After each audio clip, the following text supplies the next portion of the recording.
Hello. Hello, ലിയാഖത്തലിക്കല്ലേ? അതെ, ലിയാഖത്താണ്. അസ്സലാമലൈക്കും. വലൈക്കും അസ്സലാം. പറയൂ. സത്യം പറഞ്ഞാൽ നിങ്ങളെ വിളിച്ചിട്ട് 2-3 പ്രാവശ്യം ഞാൻ വിളിച്ചിരുന്നേ, കിട്ടിയില്ലായിരുന്നു. അപ്പൊ ഞാൻ വെറുതെ ഒന്ന് ട്രൈ ചെയ്ത് നോക്കി, അപ്പൊ നിങ്ങൾ എടുത്തു. പറയൂ. അപ്പൊ ഞാൻ സത്യം പറഞ്ഞാൽ ഞാൻ വിളിക്കുന്നത് ഗൾഫിൽ നിന്നാണ്. ആ വീഡിയോ ഒക്കെ ഞാനിങ്ങനെ കാണാറുണ്ട്. അത് സത്യം പറഞ്ഞിട്ടുണ്ടെങ്കിൽ ഞാനൊരു 99% മതത്തിൽ നിന്ന് പുറത്ത് വന്ന ഒരാളാണ്. ഓക്കെ. ആക്ച്വലി അത് എന്നെ അതിന് കൂടുതൽ ചിന്തിപ്പിച്ച നിങ്ങളെ വീഡിയോസ് ആണെന്ന് വേണേൽ പറയാം. അപ്പൊ നിങ്ങളെ വിളിക്കാൻ കുറെ കാലമായിട്ട് അങ്ങനെ ആഗ്രഹിക്കുന്നുണ്ടായിരുന്നു. ഇപ്പൊ മറ്റേ അടുത്തിടെ കഴിഞ്ഞ ആഴ്ച ആയിട്ട് നടന്ന പ്രശ്നങ്ങളൊക്കെ കണ്ടു, മറ്റേ ആരിഫൊക്കെ ആയിട്ടുള്ള ഇതൊക്കെ. അപ്പൊ എനിക്ക് അതിലൊരു അഭിപ്രായം പറയണം ഇപ്പൊ നിങ്ങളെ വിളിച്ചത്.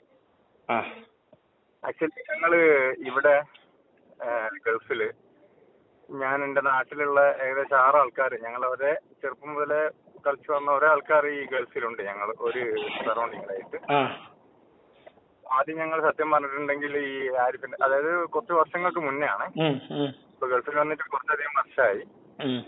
അപ്പോ കുറച്ച് വർഷങ്ങൾക്ക് മുമ്പ് ഞാനിങ്ങനെ ആരിഫിന്റെ വീഡിയോ ഒക്കെ കാണായിരുന്നു. അപ്പൊ ഞങ്ങളിങ്ങനെ റൂമിലൊക്കെ ഇരുന്ന് ചർച്ച ചെയ്യായിരുന്നു.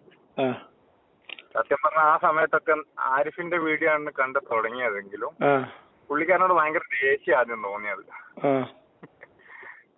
എന്താന്ന് വെച്ചിട്ടുണ്ടെങ്കിൽ ഇതിനെ ഭയങ്കരമായിട്ട് വിമർശിക്കുമ്പോ നമ്മളിത് പഠിച്ചതുകൊണ്ട് നമുക്ക് എന്താ പറയാ, ഇതിനെ വിമർശിക്കുന്ന അയ്യോ അതങ്ങനെ ചെയ്തല്ലോ കുറച്ചോനെ എന്നുള്ള എന്തോ ഒരു മനസ്സിന്റെ ഉള്ളിൽ ഇങ്ങനെ എന്തോ ഒരു കാര്യം ഇങ്ങനെ വന്നോണ്ടിരിക്കും.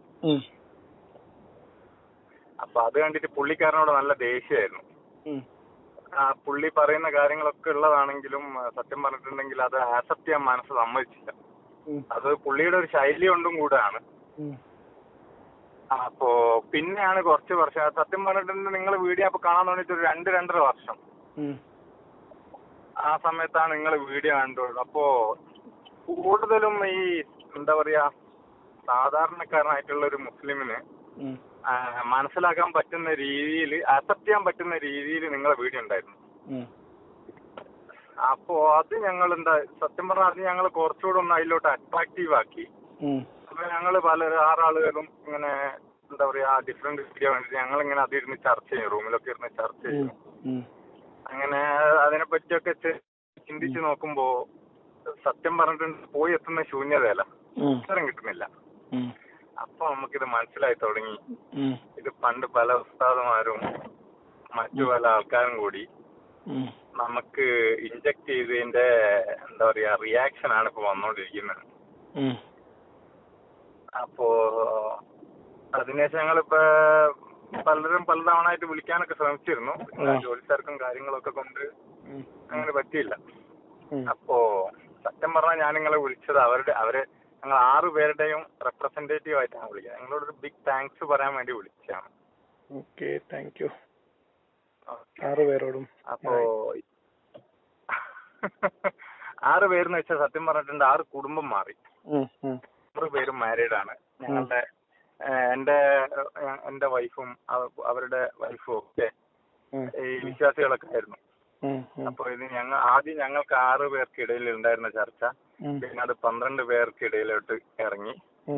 അപ്പൊ അതിനുശേഷമാണ് ഞങ്ങളൊക്കെ ഭാര്യമാരും ഇതൊക്കെ കാണാൻ തുടങ്ങി. ഈ സ്ത്രീ വിരുദ്ധതയും അങ്ങനത്തെ കാര്യങ്ങളൊക്കെ അവർക്ക് ഇത് മനസ്സിലായി തുടങ്ങിയതോടെ സത്യം പറഞ്ഞിട്ടുണ്ട് അവരും വയ്യോട്ട് അടിച്ചിരിക്കുന്നു.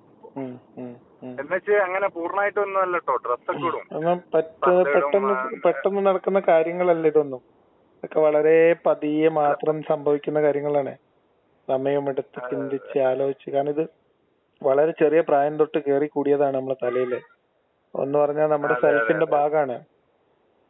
അപ്പൊ അത് നമുക്ക് തെറ്റാണെന്ന് ബോധ്യപ്പെടുമ്പോ തന്നെ നമുക്ക് അസ്വസ്ഥതകൾ ഉണ്ടാവും. അപ്പൊ അതിനെ നമുക്ക് കുറച്ചുകൂടി നമുക്ക് കേൾക്കാവുന്ന രീതിയിലും സഭ്യമായ ഭാഷയിലും സൗമ്യമായും പറഞ്ഞാൽ മാത്രമേ ഇത് ആളുകൾ വിശ്വാസമുള്ളവർ കേൾക്കുള്ളൂ.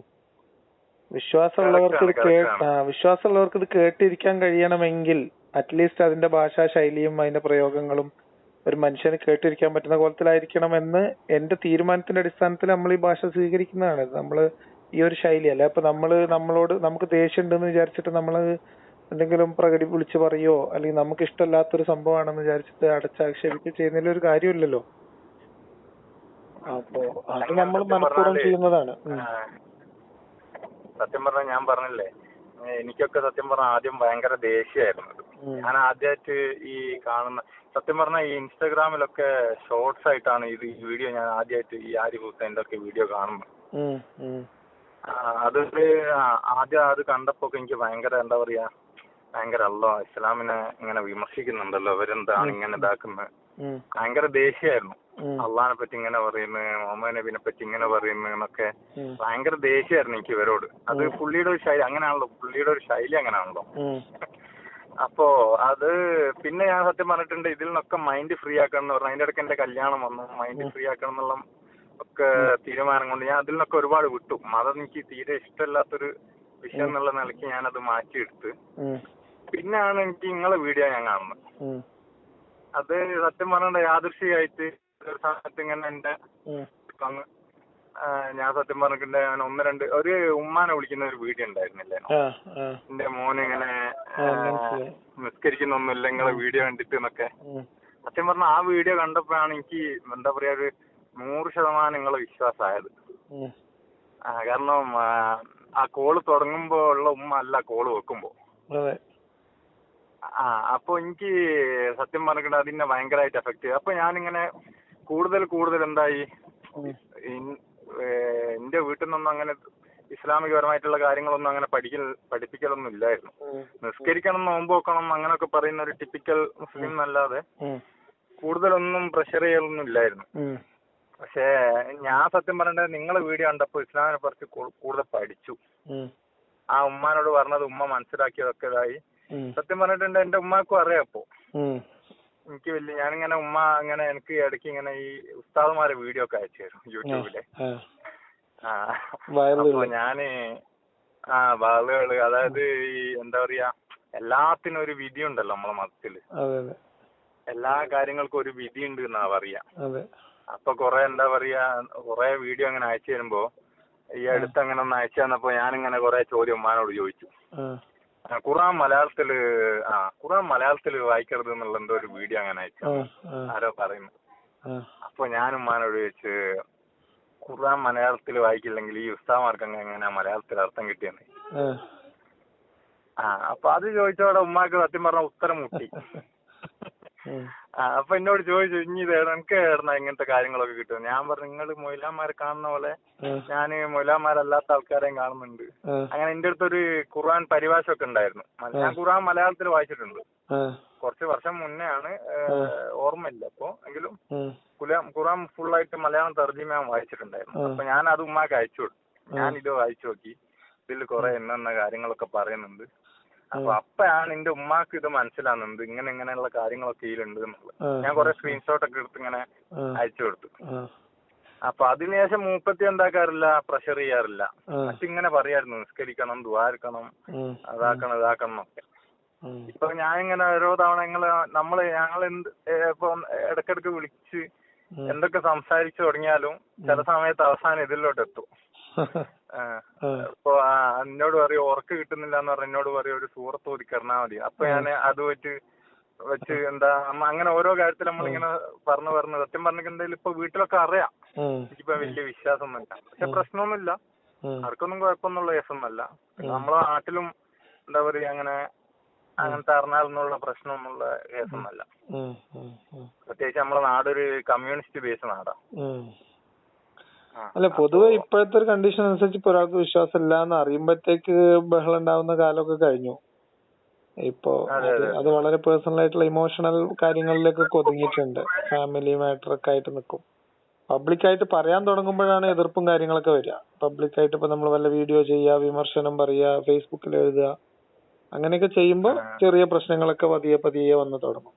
അത് പിന്നെ നമ്മൾ എത്ര ഇന്റൻസിറ്റിയിൽ പോകുന്നോ അതിനനുസരിച്ച് അതിന്റെ പ്രശ്നങ്ങളുണ്ടാവും. അതെ, അപ്പൊ ഇവർക്കും ഇപ്പം മനസ്സിലായി തുടങ്ങി. ഇപ്പൊ ഞങ്ങളിപ്പോ എങ്ങനെ പറഞ്ഞാലും 30 വയസ്സ് ആണ് എനിക്ക്. അപ്പോ എനിക്ക് മനസ്സിലാവുന്നതിന്റെ ഒപ്പം തന്നെ അവർക്കും ചെറുതായിട്ട് മനസ്സിലായി തുടങ്ങി. ഇപ്പൊ ഈ ഉസ്താദുമാരൊക്കെ ചെയ്യുന്ന മദ്രസയിലൊക്കെ പീഡനം, അതേപോലെ ഈ മുൻപൊക്കെ ഒരു വീഡിയോ ഒക്കെ ഉണ്ടായിരുന്നു, ഈ സ്ത്രീകൾ പുരുഷന്മാരുടെ മേച്ചിൽ പുറാണെന്നുള്ള അങ്ങനെ ഒരു ഉസ്താദ് ബാബ് എടുക്കുന്ന ഒരു വീഡിയോ ഒക്കെ കൃഷിയിടാണ് എന്നൊക്കെ പറയുന്നത്.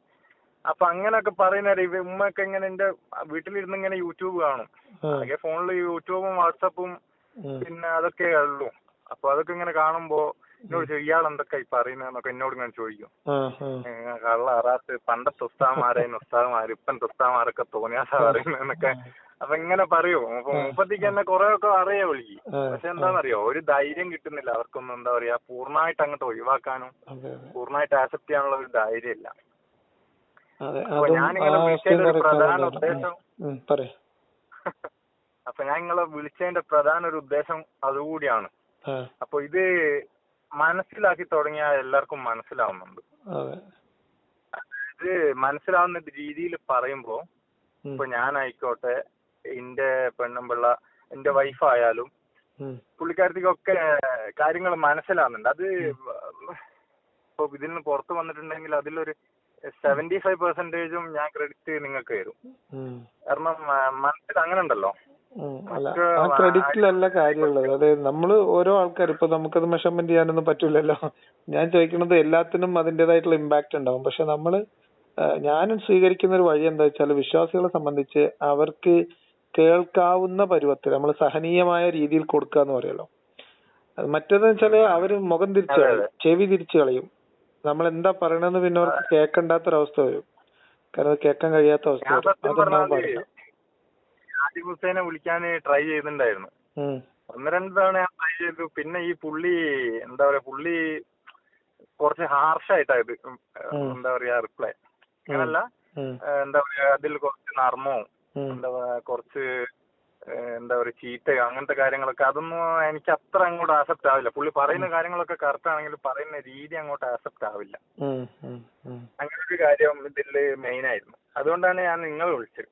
ഞാൻ പുള്ളിനൊരു 1.5 വർഷം മുന്നേ 1-2 തവണ ഞാൻ ട്രൈ ചെയ്തായിരുന്നു. വിളിച്ചെടുക്കാണ്ടായപ്പോ ഞാൻ പിന്നെ വിളിച്ചില്ല.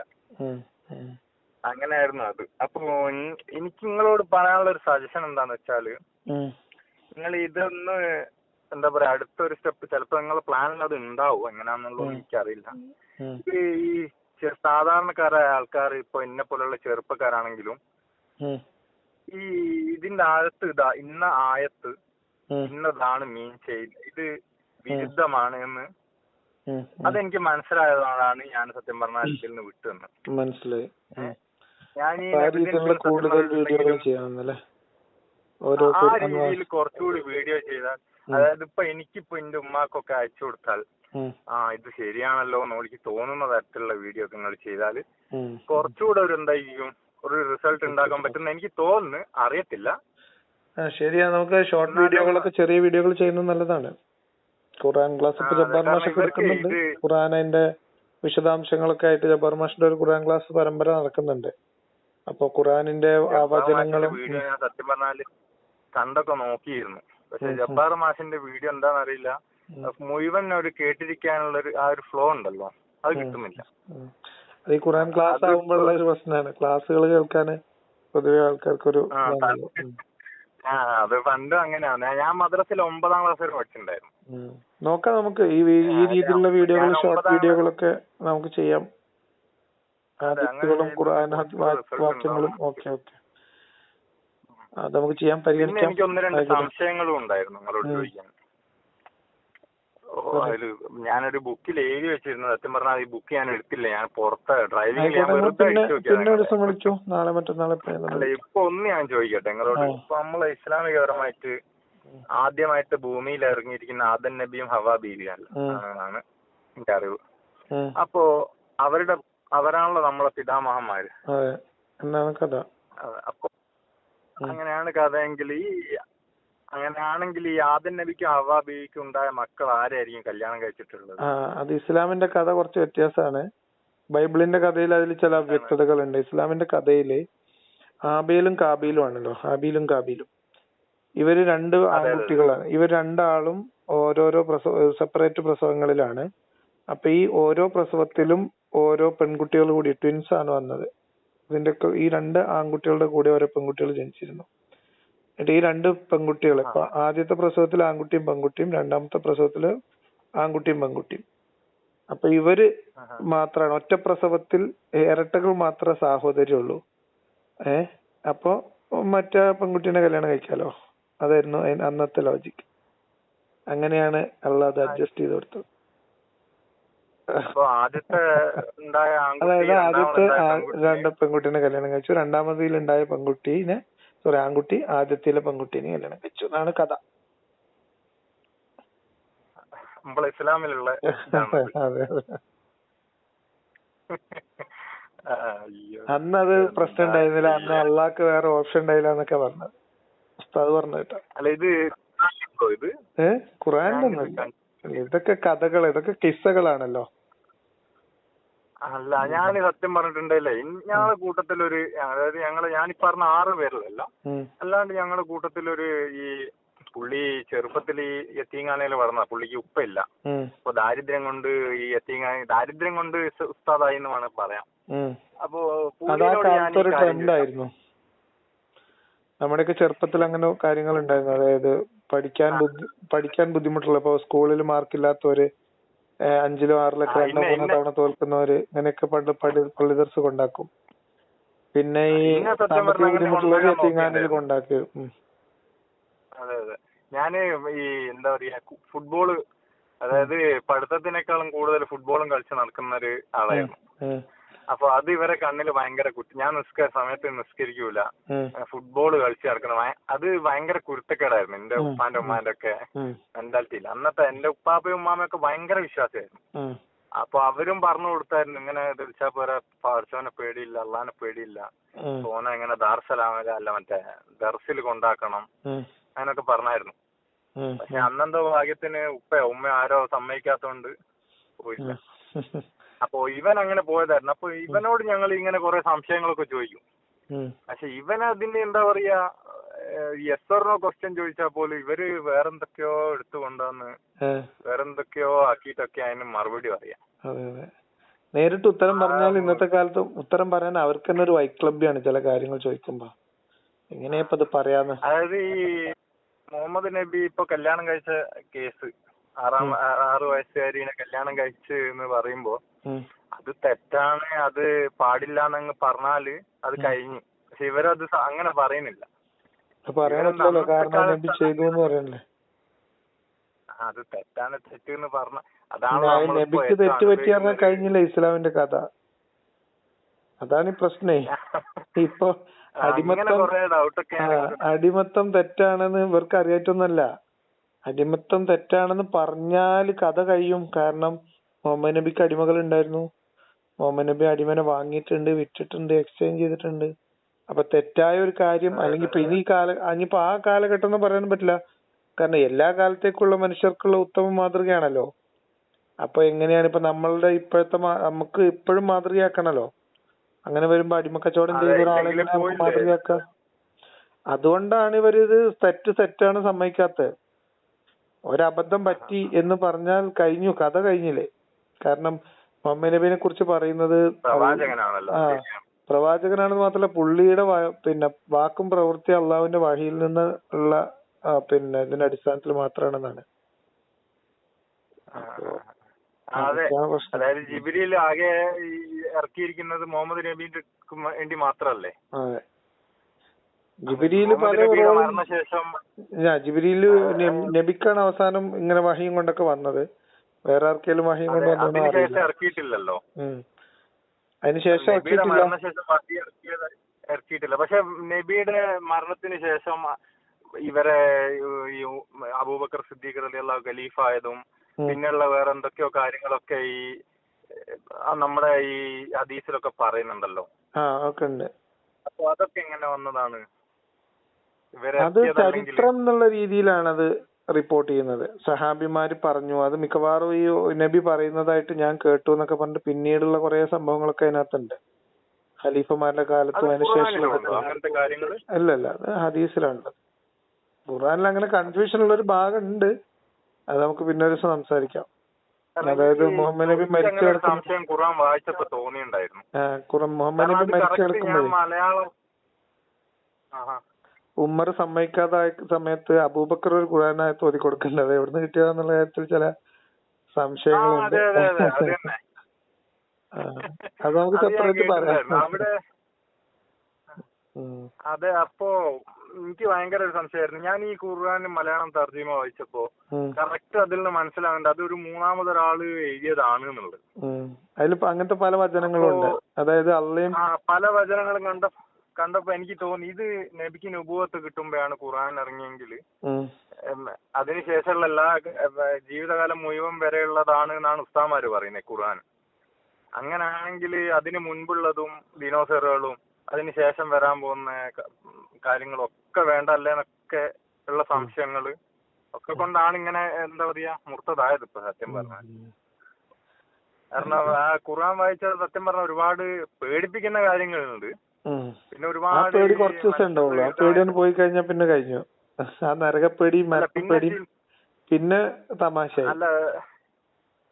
അല്ല അത് ഞങ്ങൾക്ക് സത്യം പറഞ്ഞിട്ടുണ്ട് ഞാൻ ഒറ്റക്കാണ് ഇതൊക്കെ ചെയ്യുന്നെങ്കിൽ സത്യം പറഞ്ഞാൽ ഞാൻ ഇങ്ങനെ ആവില്ലായിരുന്നു. ഞങ്ങളിത് ഇങ്ങനെ ഈ കൂടിയിരുന്ന് ചർച്ച ചെയ്യുമ്പോ ഇത് രണ്ടിലും അല്ലാതെ മൂന്നാമതൊരാളായിട്ട് നിന്ന് ചിന്തിച്ചു നോക്കുമ്പോ കറക്റ്റാണ്. പല കാര്യങ്ങളും എന്താണ് വിരുദ്ധമാണ്. പിന്നെ ചന്ദ്രനെ പിളർത്തിയതും ചന്ദ്രൻ പരന്നതാന്ന് അല്ല ഭൂമി പരന്നതാന്ന് പറഞ്ഞതും പിന്നെ അങ്ങനത്തെ കുറെ ഉണ്ടായിരുന്നു. വായിച്ചപ്പോ കുറെ ഒക്കെ ഓർമ്മ ഉണ്ടായിരുന്നു. അപ്പൊ ഇതൊക്കെ ലോജിക്കലി ഇപ്പോഴത്തെ കാര്യങ്ങൾ ആദ്യം അങ്ങനെ വെച്ച് ചിന്തിച്ചു നോക്കാനേ പേടിയായിരുന്നു. ഉള്ള പറഞ്ഞതാണല്ലോ ഇല്ലെങ്കിൽ നരകത്തിൽ പോകേണ്ടി വരുമല്ലോ എന്ന് പേടിച്ചു. ഇപ്പൊ അതൊക്കെ സത്യം പറഞ്ഞ ലോജിക്കലി ചിന്തിച്ചു നോക്കുമ്പോ കറക്റ്റാണ്. അപ്പൊ നമ്മള് പണ്ടൊക്കെ ഈ എന്താ പറയാ നബിദിനത്തിനും ഇതിനൊക്കെ പോയി പലരോടും ഇങ്ങനെ എന്താ പറയാ എല്ലാ കാര്യത്തിനൊക്കെ മുന്നിലിട്ട് നിൽക്കുന്ന ആളുകളായിരുന്നു. ഇപ്പൊ സത്യം പറഞ്ഞിട്ടുണ്ടെ ഞങ്ങളുടെ നാട്ടില് യൂത്ത് ഇല്ല അങ്ങനത്തെ പരിപാടിക്കൊന്നും കിട്ടാൻ. ഇപ്പൊ തവണത്തെ നബിദിന റാലിയൊക്കെ ശുഷ്കിച്ചു പോയിട്ടുണ്ട്. മൊത്തത്തില് എല്ലാ വക്കത്തിനും പള്ളിക്ക് ജമാഅത്തിനൊന്നും ആളില്ലെന്നാ കേട്ടത്. റാലി ശരിക്ക് നാട്ടിലെ മൊയ്ലാന്മാരുണ്ടാക്കിയതാണെന്നാണ് ഞങ്ങളുടെയൊക്കെ അഭിപ്രായം. കാരണം ഇവിടെ ഞാൻ ജോലി ചെയ്യുന്ന ഗൾഫിൽ ഇപ്പോഴൊന്നും നബിദിനത്തിന് ലീവ് പോയിട്ട് ഒരു പരിപാടി പോലും ഇല്ല ഇവിടെ. നാട്ടില് മാത്രമാണ് ഇങ്ങനെ കുട്ടിഘോഷിച്ച് ഇതാക്കുന്നത്. നബി മരിച്ച ദിവസവും തന്നെ ആണല്ലോ. നാട്ടില് മാത്രമല്ല വേറെ പല രാജ്യങ്ങളിലും ഉണ്ട്. ഇവിടെ ഒന്നും സൗദി അറേബ്യയിലൊന്നും ഒന്നുമില്ല. എന്താ ഒരു അങ്ങനെ സാധാരണ ഗവൺമെന്റ് ബഹ്റൈനിലൊക്കെ ഒരു ദിവസം ലീവ് കൊടുത്തിട്ടുണ്ട്. ഖത്തറിലോ സൗദിയിലും ഒന്നും ഒരു ദിവസം ലീവ് പോലും ഇല്ല. അങ്ങനെയാണ് ഇവിടെ ഒക്കെ. അപ്പൊ ഞങ്ങൾ ഇതൊക്കെ കണ്ട് ഞങ്ങൾ ഈ വീഡിയോസ് ഒക്കെ കാണുമ്പോൾ ശരിക്കും ചിരിക്കും.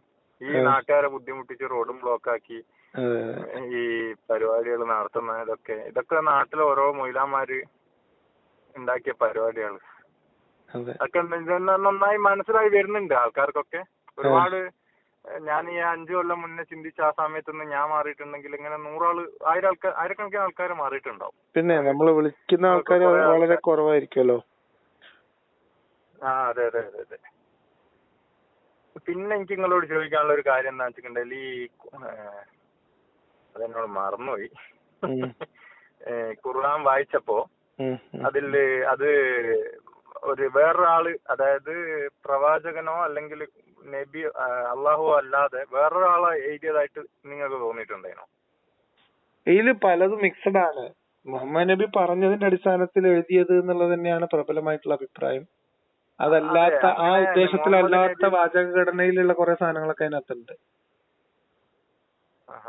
മുഹമ്മദ് നബി പറഞ്ഞതായിട്ട് തോന്നുന്നുണ്ട്, ജിബ്രീലായിട്ട് പറഞ്ഞത് തോന്നുന്നുണ്ട്. ജിബ്രീൽ പറഞ്ഞു എന്നാണല്ലോ പറയണേ. അപ്പൊ തേർഡ് പേഴ്സൺ പറയുന്ന ചില വചനങ്ങൾ ഇതൊന്നും ഇല്ലാത്തതുകൊണ്ട് അക്ഷരാഭ്യാസം അന്നത്തെ കാലത്ത് ഇങ്ങനെ ഒരു ഗ്രന്ഥം അല്ലെങ്കിൽ ഇങ്ങനത്തെ കുറെ വർത്തമാനം പറയാൻ അന്ന് അക്ഷരാഭ്യാസം എന്ന് പറഞ്ഞാൽ എഴുത്തും വായന അറിയേണ്ട കാര്യമൊന്നുമില്ല. അന്ന് പല പ്രമുഖ കവികളും എഴുത്തും വായന അറിയാത്തവര്, പല ചിന്തകരും എഴുത്തും വായന അറിയാത്തവരായിരുന്നു. അവര് പറയും, അപ്പൊ എഴുതാനുള്ളവർ എഴുതും. അതൊന്നും വലിയ സംഭവമല്ല. മാത്രമല്ല എഴുത്തും വായന അറിയൂല എന്നുള്ളത് തന്നെ പൂർണ്ണാർത്ഥത്തിൽ നമുക്ക് വിശ്വസിക്കാൻ ബുദ്ധിമുട്ടുള്ള കുറെ കാര്യങ്ങൾ ഇസ്ലാമിന്റെ ചരിത്രത്തിലുണ്ട്. ഇപ്പൊ ഉദാഹരണത്തിന് മുഹമ്മദ് നബി മരിക്കുന്നതിന്റെ തലേദിവസമാണെന്നാണ് എന്റെ ഓർമ്മ. ഉമറിനോട് പിന്നെ വസിയത്ത് എഴുതാനുള്ള പേപ്പറും അല്ല സാധനം എഴുത്തുപകരണങ്ങൾ കൊണ്ടുവരാൻ പറയുന്നുണ്ട്. മുഹമ്മദ് നബിക്ക് എഴുതാൻ അറിയില്ലെങ്കിൽ അതിന്റെ ആവശ്യമില്ലല്ലോ. അപ്പൊ ഇനിയിപ്പോ ചിലപ്പോ അത് കേൾക്കുമ്പോ പറയാം അത് ചിലപ്പോ വേറെ ആരെയും കൊണ്ട് എഴുതിപ്പിക്കാനായിരിക്കുന്നു. പക്ഷെ എന്നാലും വേറെയും ചില സാഹചര്യങ്ങളുണ്ട്. ഇപ്പം അലിയും പിന്നെ അലീനെ വളർത്തിയ അതേ ആളാണ് മുഹമ്മദ് നബിനെ വളർത്തുന്നത്. അല്ലെങ്കിൽ ഉമ്മുഹാനീനെ വളർത്തിയ അതേ ഉമ്മുഹാനിയ മുഹമ്മദൊക്കെ ഏതാണ്ട് ഒരുമിച്ച് വളർന്ന മക്കളാണ്. അവരില് ഒരാൾക്ക് എഴുതാൻ അറിയും, മറ്റുള്ള രണ്ടാൾക്കും അറിയാം. അലിക്കൊക്കെ നന്നായിട്ട് എഴുതാനും വായിക്കാനും അറിയാവുന്ന ആളായിരുന്നു എന്നാണ് കേട്ടിട്ടുള്ളത്. ഉമ്മുഹാനിക്കും അറിയാമായിരുന്നു, അബു താലിബിന്റെ മകൾ. അപ്പൊ അവിടെ ആ വീട്ടിൽ വളർന്ന മുഹമ്മദ് നബിക്ക് മാത്രം എഴുതാനും വായിക്കാനും അറിഞ്ഞില്ല എന്ന് പറഞ്ഞാൽ അതില് വിശ്വസിക്കാൻ കുറച്ച് പ്രയാസമുണ്ട്. മാത്രല്ല എഴുത്തും വായന അറിയാത്ത ഒരാൾ എങ്ങനെയാണ് അത്രയും വലിയ കച്ചവട സംഘത്തെ നയിച്ച് വലിയ കച്ചവടം ചെയ്ത് ലാഭമൊക്കെ ഉണ്ടാക്കി കൊണ്ടുവന്നിരുന്നത് എന്നുള്ള കാര്യത്തിലും നമുക്ക് അവ്യക്തതകളുണ്ട്. അപ്പൊ അത് വിശ്വാസ സമൂഹത്തിലെ ഒരു വിഭാഗം ഈ എഴുത്തും വായന അറിയില്ലായിരുന്നു എന്ന് പറയുന്ന വാദത്തെ അംഗീകരിക്കുന്നില്ല. പുതിയ കാലത്തെ പുതിയ വ്യാഖ്യാതാക്കളൊക്കെ മുഹമ്മദ് നബിക്ക് എഴുത്തും വായന അറിയാമായിരുന്നു എന്നുള്ളത് തന്നെയാണ്. അക്ഷരാഭ്യാസമുള്ള ആള്, വിജ്ഞാനമുള്ള ആള് എന്നാണ് പറയണത്. പക്ഷെ നമ്മൾ ഇവിടുത്തെ ഈ സോക്കോൾഡ് സുന്നി മുസ്ലിങ്ങൾ അംഗീകരിക്കുന്നില്ല. അങ്ങനെ കുറെ കാര്യങ്ങളുണ്ട്. ഇപ്പൊ മുഹമ്മദ് നബിന്റെ വാപ്പാന്റെയും ഉമ്മാന്റെയും കാര്യത്തിൽ അഭിപ്രായ വ്യത്യാസമുണ്ട്. സുന്നിജാതികളുടെ അഭിപ്രായത്തിൽ അവരൊക്കെ കാഫിറുകളാണ്. ആമിന ബീവി, നമ്മളൊക്കെ മദ്രസയിൽ സുന്നിമാർത്തി പഠിക്കുമ്പോ ആമിന ബീവി റളിയല്ലാഹു അൻഹയാണ്, അബ്ദുല്ലാ റളിയല്ലാഹു അൻഹുമാണ്. അപ്പൊ അങ്ങനെയൊന്നുമല്ല. ഇവര് മുജാഹിദുകൾ പറഞ്ഞ ഇവരൊക്കെ കാഫിറുകളാണെന്നാണ്. സത്യം പറഞ്ഞിട്ട് ഈ മുസ്ലിങ്ങൾക്കിടയിൽ തന്നെ ഇതിന് 100 ആശയങ്ങളും 100 ഉത്തരങ്ങളും ഉണ്ട്. അതാ പറഞ്ഞത്. ഖുർആൻ വചനത്തിന് പോലും പല അർത്ഥങ്ങളും പല വ്യാഖ്യാനങ്ങളാണ്. അർത്ഥങ്ങളൊക്കെ ചിലപ്പോൾ ഒരേപോലെ എഴുതിയിട്ട് വ്യാഖ്യാനങ്ങൾ മാറ്റി മറിച്ചൊക്കെ എഴുതും. പിന്നെ നിങ്ങൾക്ക് തോന്നിയിട്ടുണ്ടോ എപ്പോഴെങ്കിലും ഈ ഖുർആൻ മുഹമ്മദ് നബിയുടെ മരണശേഷം എപ്പോഴെങ്കിലും ഒരു എഡിറ്റിംഗ് നടന്നിട്ടുണ്ട് എന്നുള്ളൊരു തോന്നൽ? മുഹമ്മദ് നബിന്റെ ശേഷമാണ് ഖുർആൻ എന്ന് പറഞ്ഞ സാധനം തന്നെ ഉണ്ടായിരിക്കുന്നത്. ആക്ച്വലി ഇത് മുഹമ്മദ് നബി വെരിഫൈ ചെയ്യാത്ത ഖുർആൻ ആയതുകൊണ്ട് ഇത് മുഹമ്മദ് നബിക്ക് അള്ളാഹു അവതരിപ്പിച്ചു കൊടുത്ത ഖുർആനാണെന്നുള്ളത് ഒരു അന്ധവിശ്വാസമാണ്. കാരണം ഉമറിന്റെ പിന്നെ ആവശ്യപ്രകാരം അബൂബക്കറാണ് ഇങ്ങനെ ഒരു ഗ്രന്ഥം എന്ന രീതിയിൽ ഇത് ക്രോഡീകരിക്കുന്നത്. അപ്പൊ അതുവരെ പലയിടത്തായിട്ട് പലരും എഴുതി വെച്ച പല സാധനങ്ങള് ക്രോഡീകരിക്കുകയും അത് പ്രൂഫ് റീഡ് ചെയ്യേണ്ട ആളാരാ? മുഹമ്മദ് നബി അല്ലേ. കാരണം മുഹമ്മദ് നബിക്കല്ലേ ഇത് കിട്ടിയത്. ആ പ്രൂഫ് റീഡിങ് അവിടെ നടന്നിട്ടില്ല. അപ്പൊ ഉമറിന്റെയും അബൂബക്കറിന്റെയും മൊത്ത കണക്കിലാണ് ഈ സാധനം തുന്നിക്കൂട്ടി വെച്ചത്. അത് കഴിഞ്ഞിട്ട് പിന്നെ ഉസ്മാന്റെ കാലത്ത് വീണ്ടും ഒന്ന് പുനഃപരിശോധന നടത്തിയിട്ട് ഒരു പർട്ടിക്കുലർ കോപ്പി മാത്രം പകർത്തി എഴുതാൻ ആവശ്യപ്പെട്ട് ബാക്കിയെല്ലാം കത്തിച്ചാളാൻ ഉത്തരവിട്ടു എന്ന് പറയുന്നുണ്ട്. അതാണ് റസ്മുൽ ഉസ്മാനി എന്ന് പറയുന്നത്. മുഹമ്മദ് നബിക്ക് ഖുർആൻ എന്ന് പറയുന്ന ഗ്രന്ഥത്തെ കുറിച്ച് ഒരു ധാരണ ഉണ്ടായിരുന്നില്ല. ഖുർആൻ എന്ന് പറയുന്ന ഒരു ഗ്രന്ഥം ഉള്ളതായിട്ട്, അല്ലെങ്കിൽ അങ്ങനെ ഒരു ഗ്രന്ഥം ഉണ്ടാക്കണം എന്നോ അല്ലെങ്കിൽ ഇത് ക്രോഡീകരിച്ച ഒരു പുസ്തക രൂപത്തിലാക്കണം എന്നൊന്നും മുഹമ്മദ് നബി പറഞ്ഞിട്ടേ ഇല്ല. അത് അബൂബക്കറിനോട് പിന്നെ ഉമർ ഞാൻ അറിഞ്ഞത്, അതായത് ചെറുപ്പത്തിൽ അറിഞ്ഞ കാര്യമാണ്. ഏത് സന്ദർഭത്തിലാണെന്ന് എനിക്ക് ഓർമ്മയില്ല. ഞാൻ അറിഞ്ഞത് ഈ നബിക്ക് നുബുവത്ത് കിട്ടിയ സമയത്താണ് ഖുർആൻ അള്ളാഹു ഈ നൂലിൽ കെട്ടി ഭൂമിയിലോട്ട് ഇറക്കിയെന്നോ അങ്ങനെ എന്തോ ഒരു എവിടെയോ ഒരു അത് ലൗഹുൽ മഹ്ഫൂദിൽ ഉണ്ടായിരുന്നു എന്നാണ്. 1-ാം ആകാശത്തേക്ക് ഇറക്കി വെച്ചു എന്നാണ്. പിന്നെ അവിടുന്ന് ഇങ്ങനെ കുറച്ചായിട്ട് നമ്മളെ ജിബ്രീൽ കൊണ്ടുവന്ന് കൊടുക്കായിരുന്നു എന്നാണ് സന്ദർഭത്തിനനുസരിച്ചിട്ട്. അത് ഞാനെന്നാ നബിക്ക് നുബുവത്ത് കിട്ടിയ സമയത്ത് ഇറക്കിയെന്നാണ് ഞാൻ കേട്ട്. അത് പണ്ടങ്ങോണ്ടോ കേട്ടതാണ്, ഓർമ്മയുടെ അവിടെ തന്നെ ഉണ്ട്. ഞാനെന്നാ അയ്യോ ഇതില്ല ഉള്ളത്. പക്ഷെ അത് വെച്ചിട്ട് ഞാൻ ചിന്തിച്ചപ്പോഴാണ് എനിക്ക് ഈ ഖുറാനില് നബിയുടെ കാലശേഷം അതിൽ ഒരുപാട് എഡിറ്റിംഗ് വന്നിട്ടുണ്ട് എന്ന് എനിക്ക് തോന്നി. അപ്പൊ അപ്പൊ അത് ഓക്കെയാണ്, വിശ്വസിക്കാൻ പറ്റില്ല. ഹദീസിന് എന്താണോ വിശ്വാസ്യത അതേ വിശ്വാസ്യത തന്നെയുള്ളു ഖുറാനും. ചില ആൾക്കാർ പറയില്ല ഹദീസ് തള്ളണം, ഹദീസ് പിന്നീട് എഴുതി കൂട്ടിയതാണ്. അതേപോലെ തന്നെയാണ് ഖുറാനും. കാരണം ഇത് ഖുറാനിലുള്ളതാണെന്ന് അതുകൊണ്ട് കാര്യമില്ല. ഈ പറഞ്ഞ ഹദീസിന് എന്തൊക്കെ ന്യൂനതകൾ പറയാൻ പറ്റും അതൊക്കെ ഖുറാനും പറയാൻ പറ്റും. കാരണം ഈ ഖുർആൻ ദൈവം ഇനിയിപ്പോ അവരുടെ വിശ്വാസം അനുസരിച്ചിട്ട് ജിബ്രീലിന്റെ അടുത്ത് മാലാഖ മുഖാന്തരം നബിക്ക് വഹി കൊടുത്തു, നബി അത് പറഞ്ഞെഴുതി വെച്ചു എന്നൊക്കെ ആണെങ്കിൽ പോലും അവസാനം ഇതൊരു പർട്ടിക്കുലർ ക്രമത്തിൽ തുന്നിക്കൂട്ടി വെക്കുമ്പോ ഇതിങ്ങനെ തന്നെയാണ്, ഇതെല്ലാം ഉണ്ട്, ഒന്നും നഷ്ടപ്പെട്ടിട്ടില്ല അല്ലെങ്കിൽ ഒന്നും കൂട്ടിച്ചേർത്തിട്ടില്ല എന്ന് വെരിഫൈ ചെയ്യേണ്ട ആളാരാ? മുഹമ്മദ് നബിയാണ്. കാരണം മുഹമ്മദ് നബിക്ക് മാത്രമേ അത് അറിയുള്ളൂ. മുഹമ്മദ് നബി മരിക്കണവരെ അങ്ങനത്തെ ഒരു കാര്യത്തിനെ കുറിച്ച് ആലോചിച്ചിട്ട് പോലും ഇല്ല. അപ്പൊ അത് അബൂബക്കറിനോട് ഉമർ പറയുന്നുണ്ട്. ഇതിങ്ങനെ ഉമർ ചെന്ന് നമുക്കിത് ക്രോഡീകരിച്ച ഗ്രന്ഥ രൂപത്തിലാക്കണം എന്ന് പറയുമ്പോ അബൂബക്കർ ഉമറിനോട് പറയുന്നുണ്ട്, ഇത് നബി ചെയ്യാൻ പറയാത്തൊരു കാര്യമാണ് ചെയ്യാൻ എന്നോട് നിർബന്ധിക്കണെന്ന് പറയുന്നുണ്ട്.